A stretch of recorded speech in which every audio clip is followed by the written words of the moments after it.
So here's one principle in telling this I want to leave people with. If you want to build trust with your clients, prospective clients and customers, you must reveal a weakness, vulnerability, or flaw. You cannot build trust until you reveal a weakness, vulnerability, or flaw. And for John, it was a silly little gambling fascination, for a kid in his 20s. And, we've all been 20 at some point. We all understand, okay, they do, 20-year-olds do stupid things. But it was something in the past, but it humanized them. And we put that on their About Us page. And their revenue, in 18 months, their revenue tripled. Now, I can't say the exact numbers. I can't say it publicly, but it was tens of millions of dollars. Are you tired of working more for less profits in your home service business? What if I could show you $100,000 in hidden annual profits in your business in less than 3 minutes? Would you be interested? And not only show you where, but how to create that 100K in 6 months or less without additional advertising or marketing spend guaranteed. Just go to sharpenthespearcoaching.com to see how truly simple it is. That's sharpenthespearcoaching.com. Do it now. Yeah, welcome back to STS, Sharpen the Spear podcast with another incredible guest. Craig Andrews joins us today. And I just love the tradition I've built on my introduction, and I'm going to keep it because it's a tradition. So, Craig, no one knows you better than you. So, Craig, bring us up to speed. Give us a little backstory. Get us kind of warmed up for the topic we're going to hit today, which I'm not even going to say because I want to just keep the audience on the edge of their seat. And take it away, Craig. Let's go. Richard, I always enjoy our conversations together, and I've been looking forward to this. Appreciate you having me on Sharpen the Spear. Obviously, one of our common bonds is the Marine Corps. I was never accused of being a model student in high school, and at some point I had to do something different, and that something different ended up being join the Marine Corps, and that's when I met my first great salesman. I went thinking I was going to sign up for 3 years, and I got this guy out of Recon that signed me up for 6 years, straight out of the chute. And it was an amazing 6 years. I love the Marines, and I love talking to other Marines like you. It just fills my heart with joy and connection. But I got out of the Marine Corps, went to college, got an undergraduate, got a graduate degree in something that I discovered later that I didn't love as much as I loved other things, and moved in. I marketed. I got engineering degrees and discovered that engineering is not a place that rewards creativity. They want boring, predictable, or people die, or it costs a ton of money. And so I was like, well, let me try marketing. And so I marketed semiconductors for mobile phones, drove about $500 million in sales there. And it was a lot of fun until they started asking me to fly coach to Asia 4 or 5 times a year. And I was like, no, I don't think I'm going to do that. Cram myself in a tiny little seat so you can make millions of dollars. I'm going to go do my own thing. And so I started my own marketing gig. And, it's like any business, there's been some ups and downs.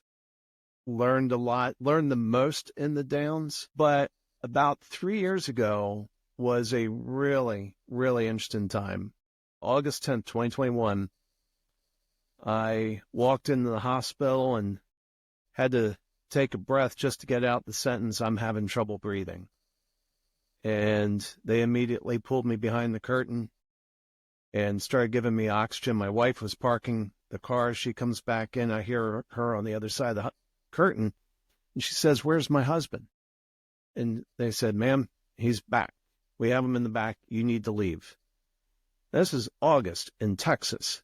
They made my wife go sit in the car in August in Texas.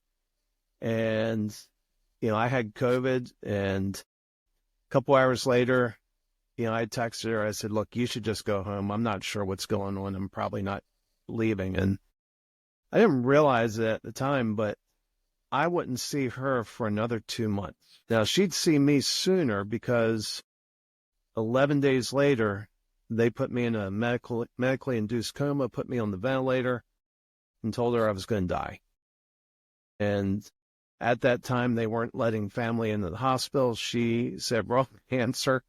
If the answer continues to be no, you can talk to my lawyer. And they're like, all right, we'll give you an hour a day. And so my wife started visiting me every day in the hospital. And she would come in, she'd sing to me, she'd pray over me, and she'd say words of encouragement. And and I heard her. I've repeated things back to her that she said to me in my coma, and ended up being one of the very few people, and the very first one in that hospital to leave that ICU alive.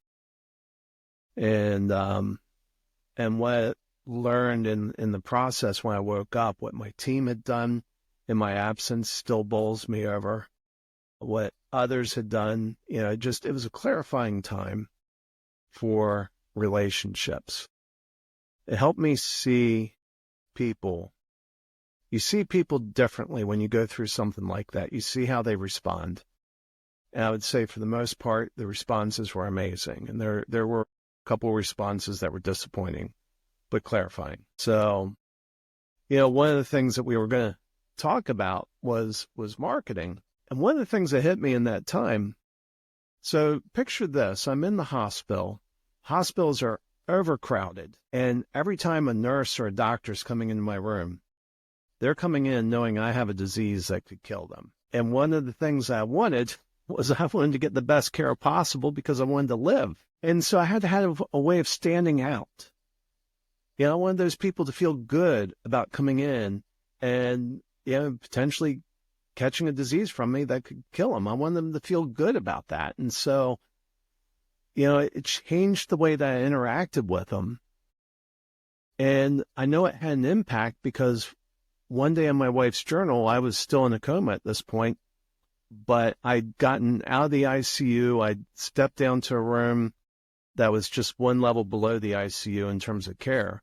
And a nurse comes into my room, says, "Are you Mrs. Andrews?" She says, "Yes." She's like, "I remember your husband from before he went on the ventilator."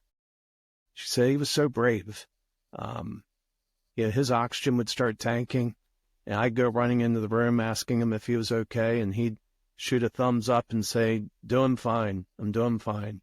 She said, "I knew he wasn't fine." But that made an impact on her to the point where she hunted down my wife over a month later. And if you think about businesses, so many businesses, coaches and consultants, different service providers, there's a lot of you out there. And you need a way to stand out. You need a way to stand out amongst the masses where people remember you and they want to engage with you. Even in my case, to the point of death, the risk of death. And that's really one of the biggest missions in marketing, is making people stand out so that people will come and engage with your business. And so that's what I do. Yeah, I like it. I like it. It is what you do. It's an incredible story in itself. And I know there's even more, even the recovery, the whole thing after is also, probably do a whole other episode on your recovery, which was also amazing. We'll have to do that in part 2, Greg. But this one, we talk about standing out, differentiations, right? Like, how are you different? If there's, 100 coaches, there's 100, popcorn salesmen, whatever you want to call it, right? You have to be different. How do people actually begin to have people buy theirs instead of theirs? So, and that's a huge thing. When we first met, we were talking and you were talking to me about my situation, who I am and everything else. And the way you had broken down was really cool. Just that ability to separate, and we used the whole Sherlock Holmes thing and the house, and it was really cool. We don't have to get into all that, but what I found was there is a way, even though, when you look in the right places, you can find a way to stand out. I think that's the big takeaway, right? A lot of people think they can't, because I don't think people have enough self-examination, right, to understand who they really are. Because if you think you're like everybody else, guess what? You're right. You're like everybody else. So if you want to think I'm not like them, I got creds, and sometimes you have to put those down on paper. Like, what have you done? What have I done? And it doesn't have to be all earth-shattering stuff, but the things that we do are who we become. And sometimes we invalidate ourselves because we don't think it was as cool as someone else, as big as something as that. But I guarantee you it's bigger than most people, especially if you've been on the entrepreneurial journey, right? We get it because the courage, just like you talked about, in your sickness, the ability to still give the thumbs up and keep going, that's courage, and it's in business too. If you're still in business and you're going, maybe you're not making all you want, but there's a reason you're there. And I think that's an important stat, right? Yeah, and what I find is when people try to differentiate, they drag the poor customer through the nuanced differences between the way they deliver and their competitors deliver. And, for example, financial advisors, we've worked with them. There's 450,000 of them in the United States. And no kidding, I got a week or two ago, somebody applied to be on my podcast, and he said, I'm a financial advisor, but we do it different. And in Fisher Investments, one of the biggest financial advisor firms in the country, we do it different. I'm like, maybe, but not that much different. And for you to drag your poor client through what makes you different, you're going to hurt their head. They're coming to you because they need your expertise. They don't need you to explain your expertise. They need you to apply your expertise. And a lot of businesses fall into that trap where they try to, when they're in a commoditized space, meaning hundreds or thousands of people that do what they do, they try to drag the poor customer through this lens of, hey, here's how we're different. And what I say is when you can't differentiate on what you do, then the differentiation is... That's it. And that was the thing you said to me. Okay. So here I am, my first 20 years, I've done all this. It was all about me. Okay. So I got to the point where it kind of worried me, like my whole identity was wrapped up in my business. Right. And so now I pulled back from that. I'm like, I can't do that again because it was who I was. Right. So this is what I want to talk about real quick since you brought it up, because there's this, I don't know if you want to call it a dichotomy, but when I became that, it became who I am. I wasn't using who I was and what I was able to do properly. Right. I think that's kind of what I took from when you and I were talking that one time. And I'm like, well, I was just kind of out winning and being the star and doing all this stuff. And I wasn't like paying attention to the business. That was a big part of the collapse back in 08, 09. But at the same time, I wasn't using who I was properly. Right. So let's talk about that, because there's a big distinction here. Like some people will want to be out front because ego drives them. Right. Like that was me. Okay. Ego was a big thing, but that's not right. That's not the right way to do it. You're not going to win that way, actually. You'll make some gains, but let's talk about that a little bit, Craig. Yeah. So let me start with, I'll give a few examples to show what it looks like in different fields. So financial advisor, we had this client that it was a financial advisory firm, a registered investment advisor, RIA, and they had a number of advisors there. But their chief investment officer he didn't have any financial degree, didn't have any financial background. He was a computer science major. He dressed like a computer science major. He got his hair cut where computer science majors get their hair cut. And he went to the same gym where computer science majors apparently don't work out. And so that was the first thing I saw. I was like, oh my goodness, let's amplify this, because the one thing I know is this guy does not look like Bernie Madoff. And Bernie Madoff is bad. He's in that slick Wall Street suit. He's the guy that took everybody's money. And I was like, and people, they find computer science majors a little nerdy, but trustworthy. And so we started amplifying that. And at one point, somebody started telling a story. They said, oh, when John was graduating college, he was actually a big-time gambler. I mean, he graduated from the University of Southern California. He was living in the L.A. area. He would drive to Vegas on the weekends. And I'm like, really? Like, oh, yeah, he was always in Vegas. And they're just sitting there thinking, they're just telling me some funny story about John. And a week later, I went back and I said, for a scheduled meeting, I said, hey, would you be okay if we change your About Us page on your website? They're like, oh, yeah, sure. We're up for anything. And I said, well, it turns out I have an initial draft. And I handed it across to them. They read it. And they said, you know what? This is really wonderful. And they said, there's just one thing we'd like you to take out. I'm like, what's that? And I knew what they were going to say. They said, can you take out the bit about him gambling? I said, I could, but that's going to remove the biggest trust building element of this story. They said, well, we don't think you understand our clients. I said, I promise I do. And, we go back and forth. And fortunately, a young lady by the name of Talia said, Craig, do you have a way of testing this? And I thought about it for a second. I said, yes, yeah, I do. So I put together some tests, ran the tests, invited them over to review the results. The results were overwhelming. Not only did that not hurt trust, but that built trust. So here's one principle in telling this I want to leave people with.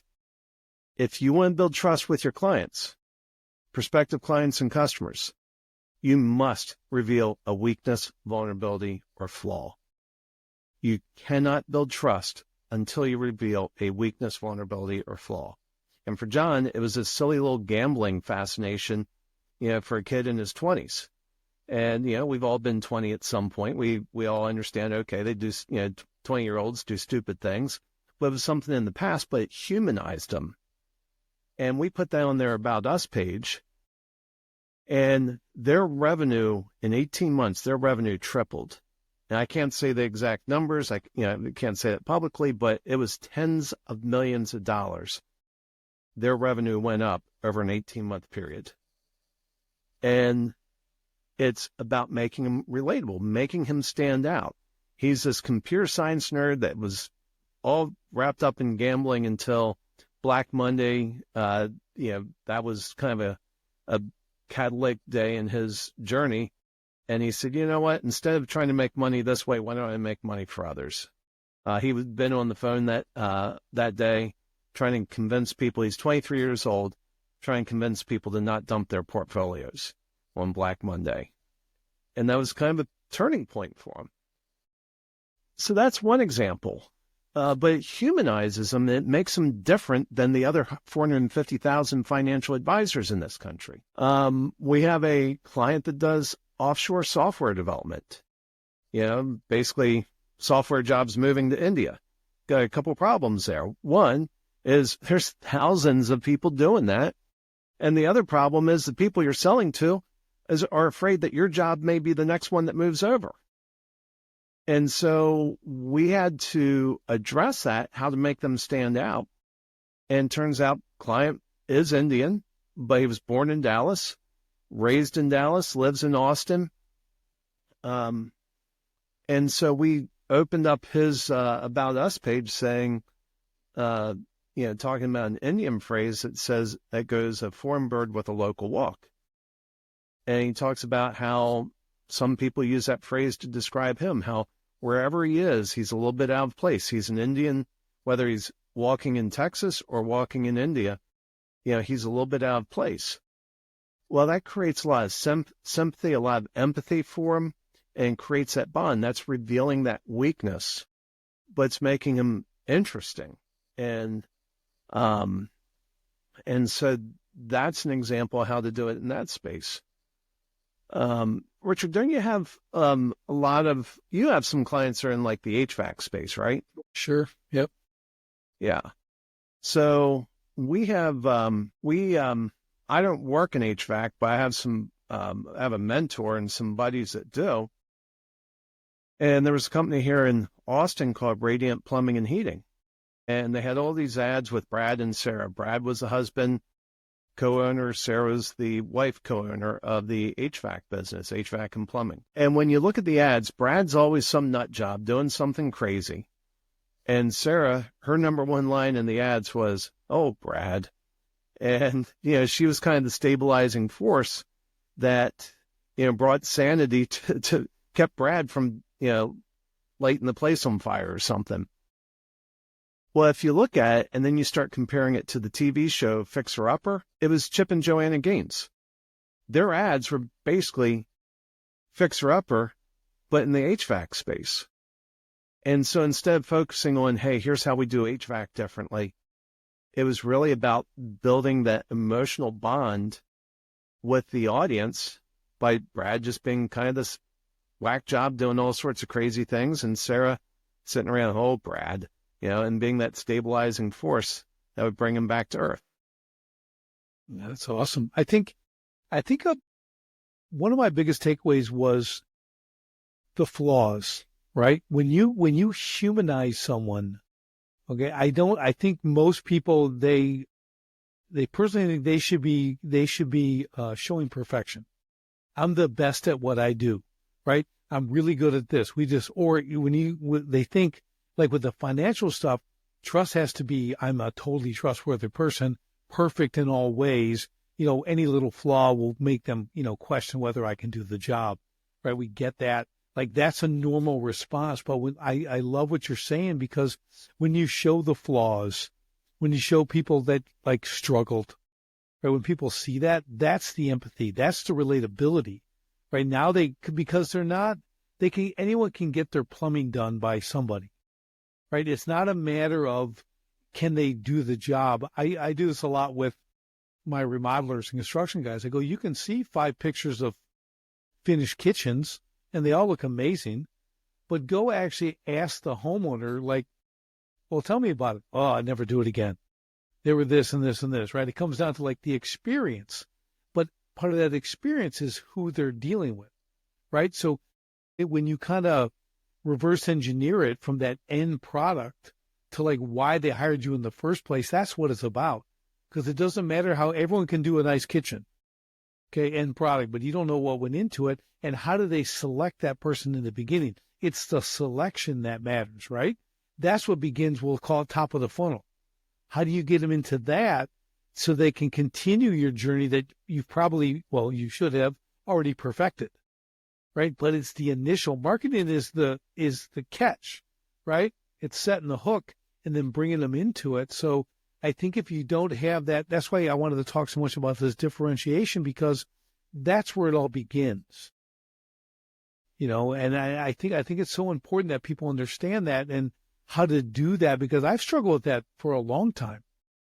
Like, really, how do you do that? Again, I was backing away because I didn't want it to be me. Yeah. And there's a lot of admiration in that, why not wanting it to be about you. But there's something powerful. If you look at different brands, now you remember the days of Chrysler being on the edge of bankruptcy, and you probably remember Lee Iacocca getting up, standing up in the ad and talking about how he was rebuilding Chrysler, not because it was important for him, but because it was important for America. And then you look at the Men's Warehouse, George Zimmer, he would get up and he would be the face and he'd say, you're going to love the way you look. I guarantee it. And if you look again and again and again, when you see some really great brands, there was always a face behind that brand. I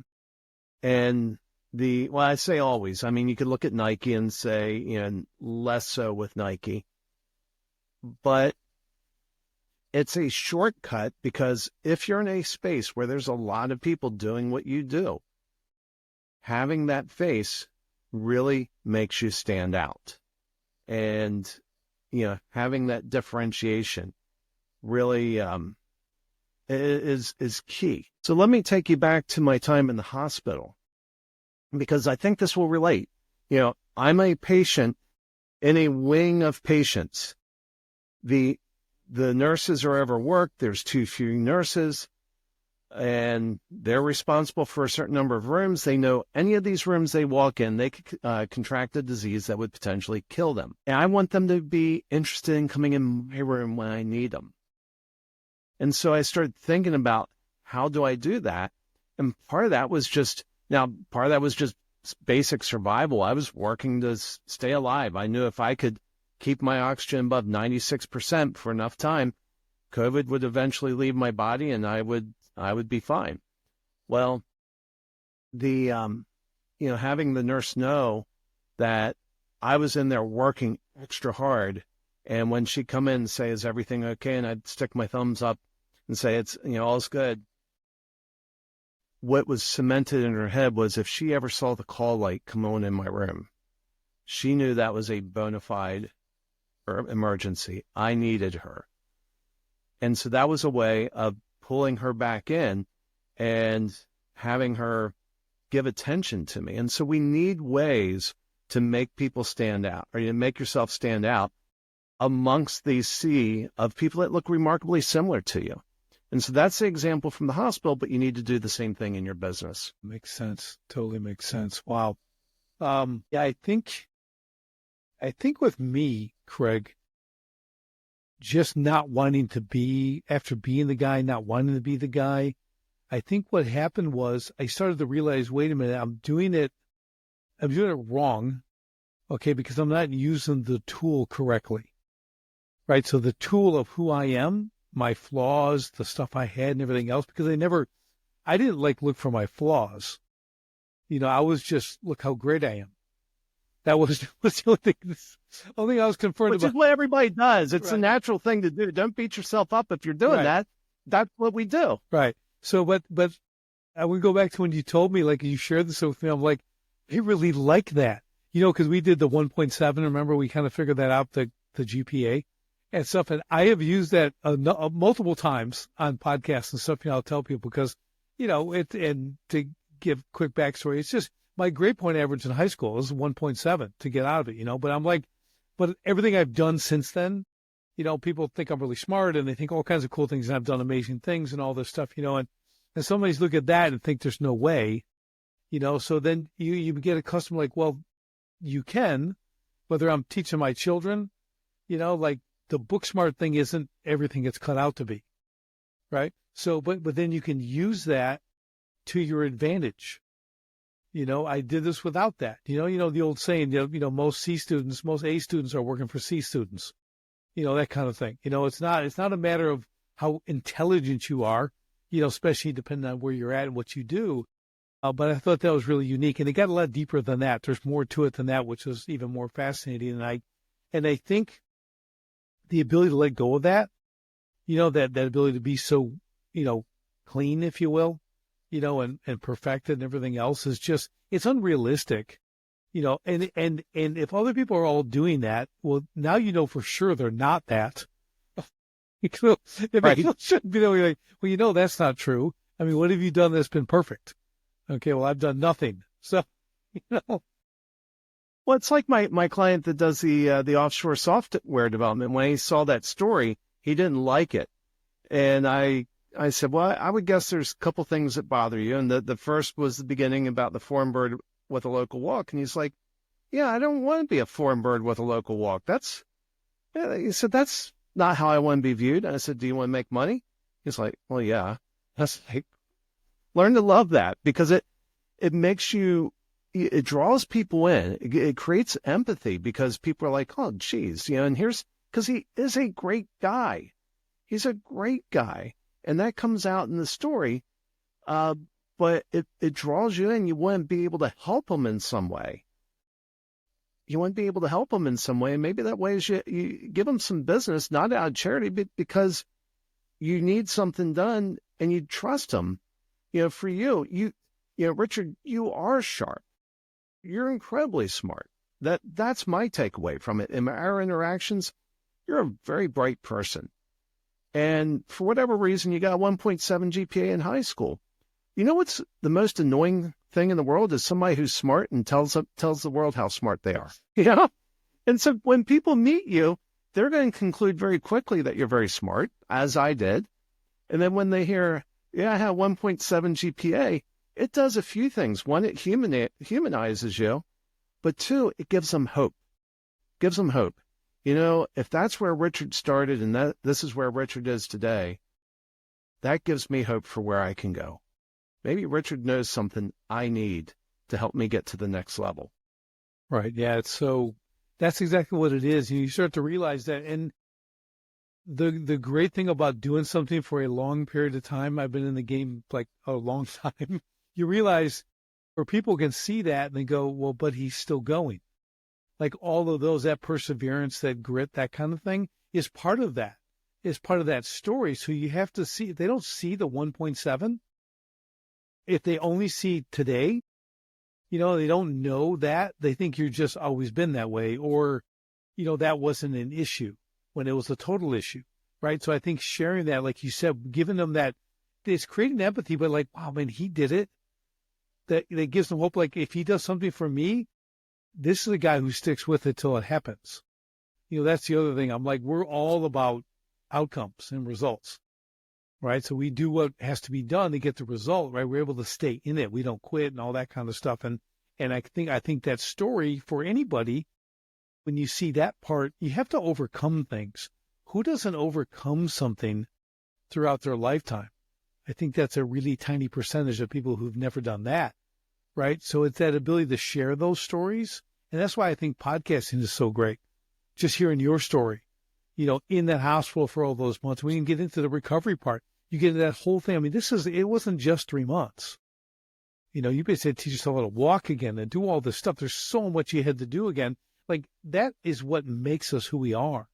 So when we're able to take that into business, whatever our expertise is, there's power with that. That's how we get through and over the next hump, right? That's how we get things done, because we've done these incredibly difficult things that most people might get crushed by, and we went through, so we can be that inspiration. That's what I love about it. There's a picture, and just kind of the fast synopsis, turns out the movies lie. When you see that Steven Seagal movie where he's in a coma and he wakes up and within 20 minutes he's kicking butt and, taking names, it turns out that's not how it works.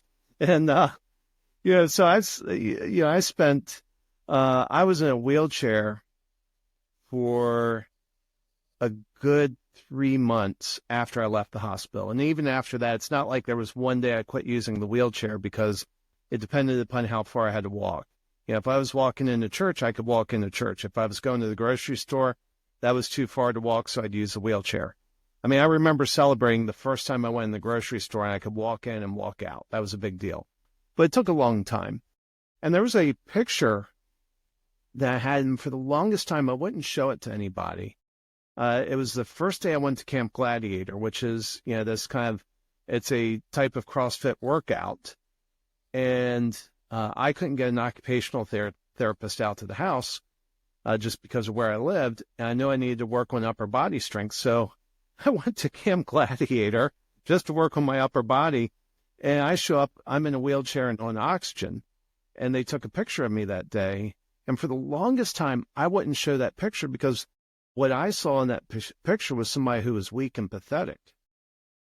And when I showed it to others, they're like, Craig, we see somebody different, And, and I was, I held that back. I mean, even though I think about this stuff, I talk about you have to reveal a weakness. I didn't want people to see me that way. I wanted them to see me as strong and virile.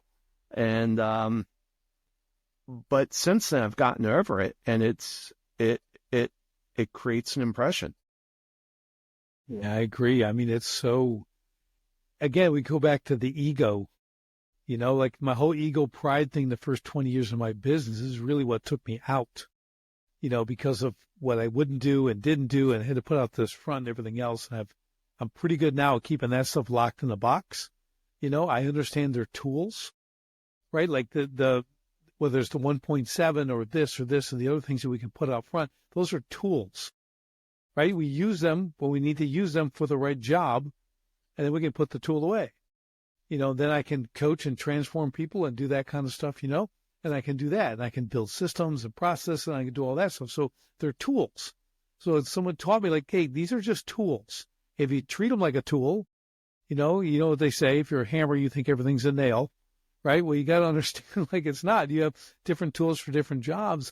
And if you can incorporate that into your marketing, like we're talking about, I think it's dynamic in the sense that no one else is thinking that way. So it gives you an edge. If you can get someone to craft it and teach you how to use the tool, and that's kind of what you do. Okay, when we're talking, it's like, first you go, well, no, you're missing it. You're missing it. Like you're this and this, and here's the story, and now here's how you use it, right? So it's like, here's a new tool. It's a brand new tool never seen before. Okay, it's Richard and his messed up self. Okay, it's the new tool and all this stuff from beyond. Now we're going to take that and I'm going to show you how to use it to your advantage. And I think that's the power of a lot of stuff that you do, because you're able to see things differently because of your own personal experience, but also what you've done for clients, right? It's always that road less traveled. I love it.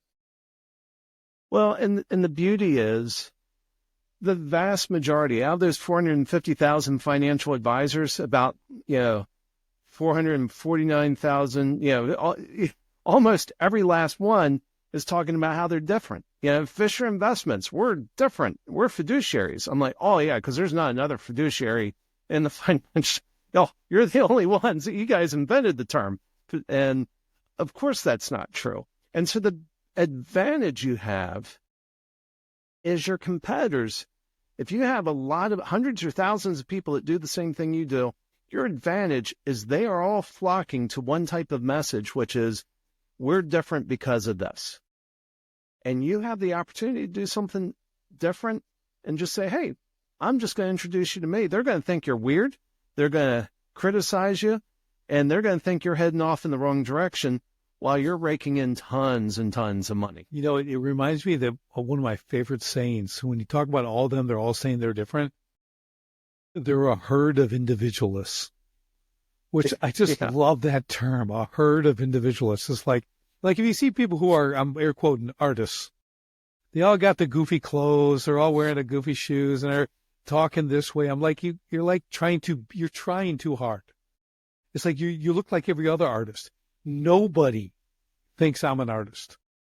And I'm internationally recognized. Like, I've done world-class exhibits with the art, but no one would think ever that I'm an artist. Boxer? Yeah, look at my face. You can tell I'm a boxer, okay? But stuff like that, like a Marine, yeah, you can kind of get all that, right? A guy likes to work out, you can get that. Artist? No, people are losing money on that one. Right. And here's something else that I see, and it's somewhat related to this. So I'm in a mastermind group with people from different businesses. I'm kind of like the resident marketing guy. And we were having our meeting yesterday, and one of them's sitting there talking about, he's like, I'm trying to do this, and it's going to cost $10,000. And I said, well, Andy, why should I pay $10,000 for this? And he starts talking, and he talks for about 2 or 3 minutes. And I'm like, okay, Andy, take everything you just said and reverse the order. Most people, their messaging is upside down. The first thing he talked about was the mechanism. Hey, you're going to get these number of workshops. I'm like, you know what? I don't give a rip about workshops until I know what they're going to do for me. And, at the final end, he came and he started talking about the transformation that I would get, what it would mean to me. And so, so many people people fall in love with their own craft. Understandably, right? I love to talk about marketing because it's what I do for a living. There's a reason I was drawn to it. But you know what? The bottom line is people don't care about marketing. They care about growing their revenue. They don't care how they grow their revenue. They just want the revenue to grow. And, one of the things I have to watch out for is going too deep into the details. When I was showing you those character diamonds, that gets me excited. That, the things, that just gets me excited. I was talking to somebody this morning. He doesn't give a rip about those. He just wants the revenue to grow. I drag him through how I'm going to do it. He's like, you're boring me. Shut up. Yeah, it's so true. I think, and this is a key point. To market, like, if they're driven by, I see it with me business. Like, I can talk about, freedom, profit, impact, but I realized, you know what? I got it out of order. It should be profit, freedom, impact. Okay, because profit's going to go, you can do what?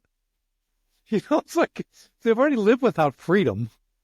So they don't, it's the profit whether they can or can't, they can't live without, and they want more of. They need freedom. But if you get them in the door and you give them more profit, now guess who's open to the next thing? That person, right? So again, it's presentation, right? It's the order. Like you said, he had everything packed. Just flip it and do all that. So I totally agree with you, Craig. That And whenever I work with clients, they're always in their stuff, right? And they're using terms that only if you're in it, you understand. They never look at it from the customer perspective. Okay. They have to, the messaging, everything has to be, and it's like, it's really, you have to go to someone who knows nothing about what you do. Right. And they're like, now present. And they're like, what is that? There can be they need clarity in the message, and that kind of stuff, like you said. So I think that, again, going back to connecting with the personality, and doing that is the open door. That's opening the door for them, right? That gives them something to connect to. It's like features and benefits, right? Yeah, they all got this much horsepower and this and this and this, but what are the real benefits? What does it do for my life? Blah, blah, blah, right? All that stuff. But I just think it's hard for people to, that's why I don't, I know about marketing, but I'll get on with someone like you. When we met, I learned a whole new thing. All these years, 30 plus years, thinking I know a little bit about marketing. I don't know anything. Okay. You'd never want to hire me to market anything. Okay. I tell people listen, I know things, but I don't know things. Okay. I know, I know what is for, but you don't want, my services are not available for marketing. Okay. I'm not that guy, right? Cause I don't do that stuff. And I'm always thinking I'm so odd. You know what I mean? I'm so odd that anything that I want to do doesn't work, because I think people think like me and nobody does. A little tiny percentage thinks like me. So I'm not marketing to a little tiny percentage. So I tend it's not super effective. Right. So that's when I know to go to others. That's when I know to hire a Craig Andrews. Right. I know to get someone you do this, you tell me what I need to, whatever. Right. So it really is that thing where we all have to know our limits, but marketing to me over this span of my entire entrepreneurial career of 35 plus years or whatever, it's just been a thing that I can't completely grasp, which I don't, I don't know if you run into that with people, but for me, it just seems and it's ever changing, right? There's stuff that changes all the time, but I've always just had man, it just doesn't work for me when I do it myself. And it's interesting, because if I would say when you're doing marketing well, it looks easy and it looks well, hey, I can do that. And people look at it and say, well, that's just kind of, common sense. And what's missed are some of the deeper things going on, and so, let me give an example. I mentioned I'm in a mastermind group. We had our kind of in-person meeting. We have 2 in-person meetings a year, and we had one last week in the mountains of Tennessee. And there's this guy who helps radios transition. So radio stations are losing their audience. They're going to streaming and what have you. And he helps radio stations move over there, move to streaming, and not only move to streaming, but monetize it. It turns out it's 2 problems you have to solve, not one. And he was going through his stuff, and the very last slide I looked at and I said, okay, let's cut out half the words in this slide. And I forget what it said, but it was just a lot of gobbledygook and what have you. And I said, I think this slide should say, stop losing your audience when they turn the radio off. And so, as a matter of fact, I think that should probably be your first slide. And so the reason that works, and the guys in the room, they're like, holy cow, how did you come up with that? Well, I was like, well, no, it's a formula. I know people are more motivated to minimize loss than they are to maximize gain. The original message he had was a gain maximizing message. Hey, maximize your, and he actually had a product named Max, right?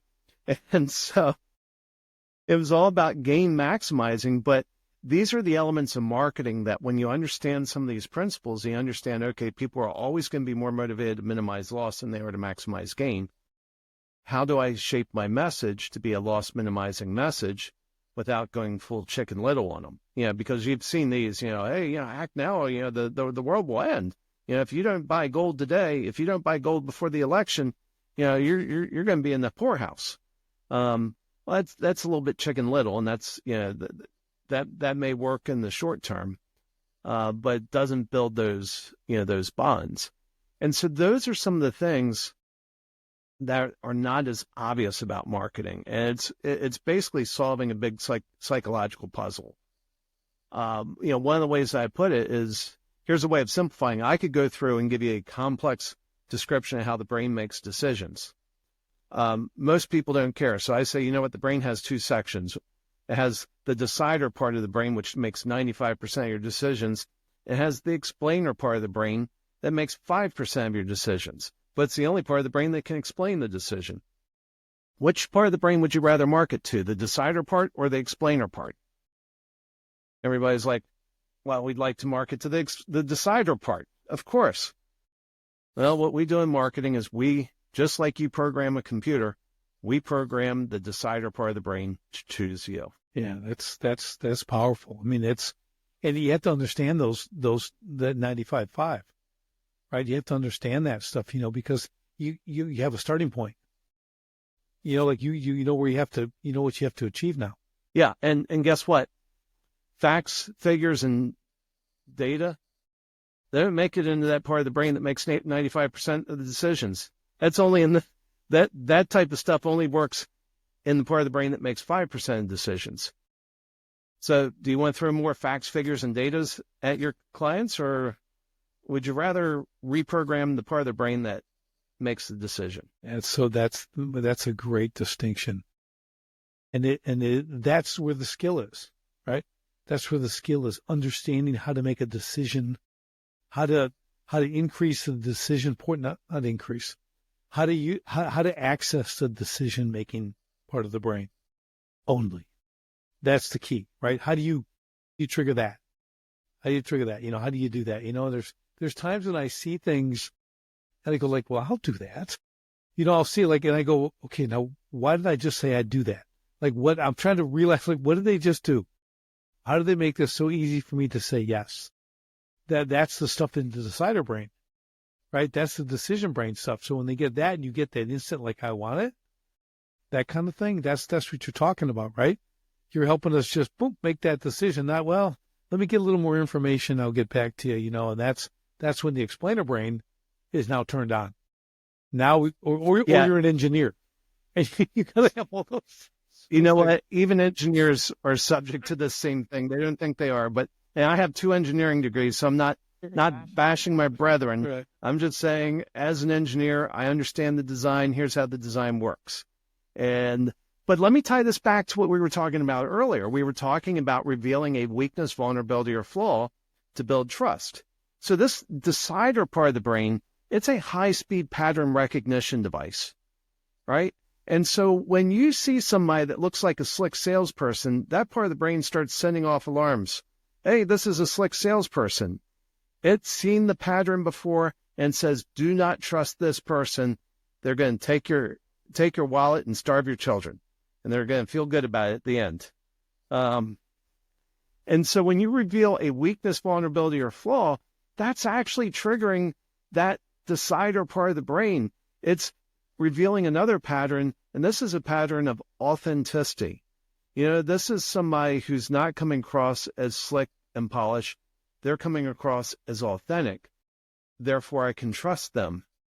And it builds, and it kind of ties that in. So with that story that I had about the financial advisor who used to be a gambler, I sent that to somebody I knew that was a high net worth individual who had grown up in an alcoholic home. And I said, hey, can you read this and tell me what you think? And she wrote back very, very briefly, and she said, very interesting. I think I need to change who's managing my money. Like straight out of the bat. I'm like, and so I called her and I said, do you mind if I ask you some questions? And I started asking some questions. And it's hard, you can't, for deeper reasons, it's hard to, if you ask opinion questions, the results that come out are garbage. Misleading. It's bad data. It's not insufficient data. It's bad and corrupt data. But as she was describing it, she was describing trust. And so I finally said, well, what do you think about the gambling background? And immediately, without skipping a beat, she said, oh, that was years ago. It doesn't matter. And so then I decided I was going to press really hard. and see if I could change her mind. Now, I knew I couldn't, but I was like, let me give it the college try. And so I said, now look, you understand addiction better than most people. Once an alcoholic, always an alcoholic. Once a gambler, always a gambler. How in the world could you trust this guy with your money? And she said, and what came was the irrational explanation of a decision already made. She said, well, to be a decent investor, you have to be a gambler anyway. That's crap. That's absolutely crap. And it's not how he works. He does very calculated moves. He's not rolling the dice. He doesn't have one of those little monkeys throwing darts at the stocks. But it's that because remember I said the frontal lobe, it's the only part of the brain that can explain the decisions made. And when it's missing data, it fills in the gaps. But with that story, I was able to reprogram her system 1 to believe that my guy was trustworthy. And so when I sat there and came back with assault after assault after assault to try to convince her he's not trustworthy, she's like, no, this is exactly who I would use. Yeah, that's awesome. Because the decision's been made, right? I mean, that's the thing. So now we're going to, I think, and kind of what you're saying, now you're going to justify your decision. So once we make a decision, because we all can justify our decisions, okay, right or wrong, but but that is the battle because there's some ego there. Well, I made the decision already. I understand that ability to understand why I did it. And I know there's one of those key traits for entrepreneurs is to decide quickly. Right? So we decide on things and we move. It could be right, could be wrong, but we move on it. If it's wrong, we correct it, do it again. But we don't take forever to make a decision because that's not how we operate. We get things done. We're moving at a different pace than most people. So to that point, again, from a marketing standpoint, if you're able to activate and trigger only the decision portion of the brain, like say your clients are entrepreneurs like mine. Well, that's where I want to be because I know they make decisions quickly. Okay. So I have to stay in that lane. I have to enable them with whatever service I'm offering to make a decision quickly because that's how they operate. Because if they don't, it's the confused mind does nothing. Right. So if they have to go into the explainer mode, they're going to just, I got things to do. And they're just going to put you off like too complicated. Well, and let me give you an example of, remember I said it's not insufficient data, it's bad data, it's corrupt data. Here's an example. There was a retail store that ran some special one weekend. And they put somebody at the front door to ask everybody coming through the door, how'd you hear about the special? And it was 30 or 35% of the people that walked through the front door of that store said they heard about the special through the television ad. Here's the problem. They never ran a television ad. The people weren't lying. They heard about the ad. But when asked, their brain synthesized an answer. And they believed it. And if you try to argue with them, hey, we didn't run a television ad, they would have said, you must have because that's where I saw it. It's the brain is, that's what I mean. Opinion questions are really dangerous. And if you ask the wrong questions, you end up corrupting your data. And you end up making business decisions off corrupt data, and it gets you in trouble, and you never understand why. And if you want to know somebody who did that, Coca-Cola, 1984, New Coke. Their sample size, when they tested New Coke, 200,000 people. 200,000 people led them to the wrong answer. It's amazing. Yeah, I'm telling you, it's complicated. It's simple, but it's complicated. Or it's simple, but it's not easy. However you want to put it. So I want to kind of wrap up with this because I think a lot of the marketing, and that's a huge term, right? It covers all kinds of, it's a very large umbrella. I always use my term, it's still kind of the Wild West out there. Now, in the early 2000s on the internet and marketing, that was like the beginning of the Wild West. Okay. It was insane what we're doing and trying to navigate that was just, it was nuts. But even now it's become a little more sophisticated, but the basics are the basics, right? And I think the approach we've talked about here, what you've shared with us, Craig, so many good things on this, to start putting the pieces together and understand, so what I love about when we do a podcast like this, one of the things I tell people is you have to first gather the information, right? Does it make sense to you? Who's explaining what? Is there a path to this? Does it connect certain dots? Right? If it's connecting the dots, they're like, okay, well, now that makes sense because you might have had a dot that was missing. Mine was that it's just me out front, but you said, no, now it's a flaw. It's this is different. Now, all of a sudden you connected some missing dots on something I locked away. Like it was a bad thing to me. You took it and you turned it into a good thing and a tool, right, that I can understand, but I would never have done it if I didn't continue to learn, right, and access people. So I think people have to be able to have that open-mindedness, like listen to these things. Do they make sense? Do they connect additional dots? You can't. I gave that thing a life sentence in a prison, right? My ego and all this stuff, like never use that again. And someone finally told me, like, well, you're just using that wrong. It's like anything, right? Any tool used improperly can be considered evil, right?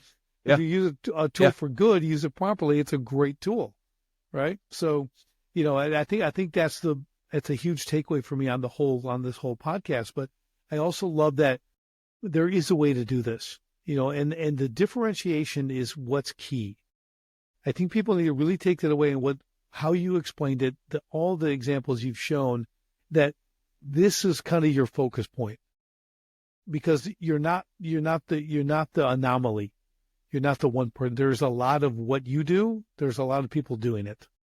You're pretty much not that only person who's come up with the one thing.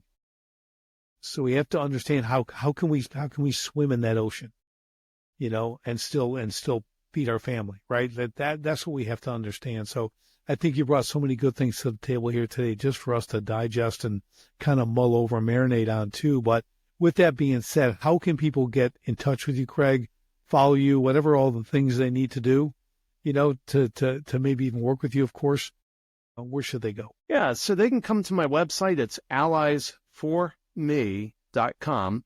That's ALLIES, the number 4, ME.com. And they can reach me there. They can find me on LinkedIn. I got a couple books that I've published. One is Make Sales Magical, which is not a sales book. It's a marketing book, because when you do the marketing right, the sales are magical. And if folks want to read more about my story, my wife and I co-authored a book called Hope That Won't Die. And it's about our 3-month journey through the hospital and kind of what we experienced and what we learned. Both are very quick books to read. You can read them in about 2 hours. But read those, or just reach out on LinkedIn. I'd love to chat with you. Yeah, and I know Craig does a lot. You release a lot of great articles too. I'm going to just call it publish some really great articles. I always read your stuff. And I do not read everybody's stuff. Okay, but you always have it's great insight. They're not super long reads. They're excellent. So I would also, just as another way of connecting, do the LinkedIn with Craig. Follow this and just start reading what he's producing. And again, it'll connect more dots for you. It's really, really good content, I got to tell you. And again, I don't read everybody's stuff, because some of it's just fluff. Your stuff's meat. Your articles are meat on the bones, man, and they make a difference. So commend you for that too. But yeah, check out his books.